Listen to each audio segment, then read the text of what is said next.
పట్టణ బీజేపీ కార్యాలయంలో మీడియా సమావేశం నిర్వహించారు. ఈ సందర్భంగా పట్టణ అధ్యక్షులు మాట్లాడుతూ ఉదయం వర్తక సంఘం వారి మీడియా సమావేశం ఇవ్వటం జరిగింది. అయితే ఆ యొక్క సమావేశం నిర్వహించినట్టు వ్యక్తుల్లో ఎవరు పేదవారు ఉన్నారని తాము అడుగుతున్నామన్నారు. 60 ఏళ్ల నుంచి తాము దీని మీద బతుకుతున్నామని చెప్తున్నారు. మరి 60 ఏళ్ల నుంచి వీళ్ళని ఎందుకు వీటిని రద్దు చేసి టెండర్లు వేయలేదు?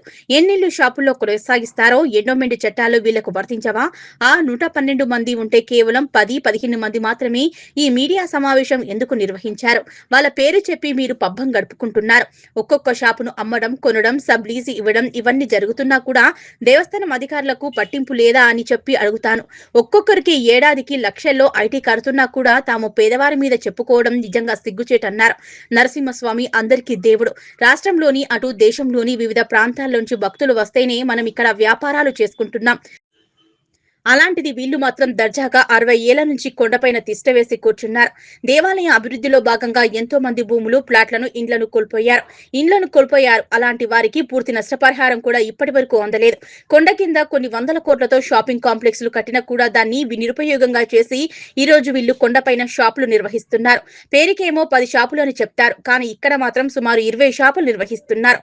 స్థానిక కోటా కింద తమకు 70% షాపులు కేటాయించాలి అంటున్నాం. మేము ప్రభుత్వానికి ఒక డిమాండ్ చేస్తున్నాం.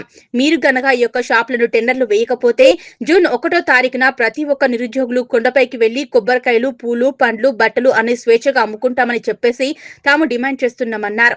ఈ కార్యక్రమంలో స్టేట్ కౌన్సిల్ మెంబర్ రచ్చ శ్రీనివాస్, మండల మాజీ అధ్యక్షులు గుంటిపల్లి సత్యం, జిల్లా కౌన్సిల్ మెంబర్ ఆకుల చంద్రమౌళి, పట్టణ కార్యదర్శులు కర్ణ సత్యనారాయణ, కోశాధికారి వీరేష్, సీనియర్ నాయకులు భాస్కర్ రెడ్డి, మిరియాల కృష్ణ, ఆకుల దేవేందర్, వంశీ తదితరులు పాల్గొన్నారు. మీడియా మిత్రులకు నమస్కారం. అయితే ఈరోజు యారుటలో వర్తక సంఘం వారు మీడియా సమావేశం ఏర్పాటు చేసి మేము 50-60 ఏళ్ళ నుంచి ఉంటున్నాం, ఇక్కడనే వ్యాపారాలు చేసుకుంటున్నాం, మేము లోకల్ వాళ్ళం కాబట్టి ఇప్పుడు వేలం వేస్తే బయట వాళ్ళు వచ్చి మమ్మల్ని ఇబ్బంది పెడతారు, దాంతోపాటు ఇక్కడ కార్పొరేట్ వ్యక్తులకు కూడా ఆస్కారం ఇచ్చినట్టు అని చెప్పేసి వారు తెలియజేయడం జరిగింది. ముఖ్యంగా నేను ముందు ఒకటే అడుగుతున్నాను సూటిగా, ఎందుకంటే పొద్దున మీడియా సమావేశం ఏర్పాటు చేసిన వాళ్ళు ఎంతమంది పేదోళ్ళు? 112 షాపులు అంటారు. 112 షాపుల మంది ఎక్కడ వేరు? నాట్ ఓన్లీ యాదగిరిగుట్ట, తెలంగాణ జిల్లాలలో మరి పక్క రాష్ట్రాల్లో కూడా ఈ యొక్క వర్ధకం చేసినటువంటి వ్యక్తులు మరి వాళ్ళకి ఇక్కడేం పని? దేవస్థానం యొక్క షాపులు ఇస్తానికి వాళ్ళకి ఏం అర్హత ఉంది? వాళ్ళు సాంబార్ కోసం భూములు కోల్పోయారా, లేకపోతే ఇల్లు కోల్పోయారా, లేకపోతే దుకాణాలు కోల్పోయారా? ఎందుకోసం వాళ్ళు ఇన్నేళ్ళ నుంచి ఎక్స్టెండ్ చేసుకుంటూ వస్తున్నారు? అంటే వాళ్ళు మాత్రం హిందువులా, మిగతా హిందువులు కాదా? యాదగిరిగుట్టలో ఎంతో మంది నిరుద్యోగులు యాదగిరిగుట్టలో కానీ అటు మండలంలో కానీ కొన్ని 100 కిలోమీటర్లు పోయి 10,000 జీతాన్ని పని చేసుకుంటూ వస్తారు.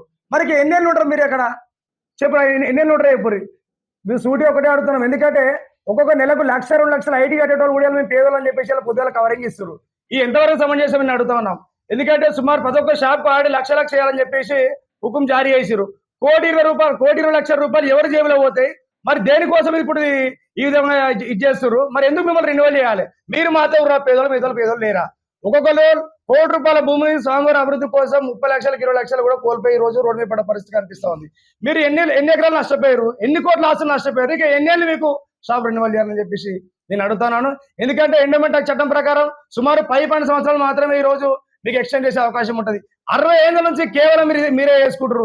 దానిలో సబ్లీకి ఇస్తూ 30 లక్షలకు 40 లక్షలకు అసలైన పేదలు ఎక్కువనే వేరు, వాళ్ళ పేరు చెప్పుకొని మీరు చేసుకుంటారు. అసలు మీరు అంతా ఎవరని చెప్పేసి నేను ప్రశ్నిస్తున్నాను.